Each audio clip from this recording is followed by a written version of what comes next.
ભુજના જથ્થાબંધ બજાર વેલ્સપન જિંદાલ કંપનીને ગેરકાયદેસર જમીન ફાળવવાના કેસ તથા પ્રતિબંધ હોવા છતાં પાલારા જેલમાં મોબાઈલ ફોન સાથે ઝડપાવવાના કેસમાં કચ્છના પૂર્વ કલેક્ટર અને સસ્પેન્ડેડ આઈએએસ પ્રદીપ શર્માને આજે ભુજની ચીફ કોર્ટે ટ્રાયલ માટે હાજર થવા હુકમ કર્યો હતો।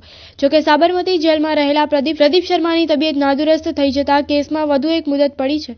જિલ્લાના મુખ્ય સરકારી વકીલ કલ્પેશ ગોસ્વામીએ જણાવ્યું કે સાબરમતી જેલ સત્તાધીશોએ તેમની નાદુરસ્ત તબિયત હોઈ ભુજ કોર્ટમાં મોકલ્યા નથી। કોર્ટ કેસની આગામી સુનાવણી માટે 28 ફેબ્રુઆરીની મુદત પાડી છે। શર્માને સંડોવતા ચારેય કેસમાં થોડા વર્ષો પહેલા શર્માએ સુપ્રીમ કોર્ટમાં જામીન મેળવ્યા હતા।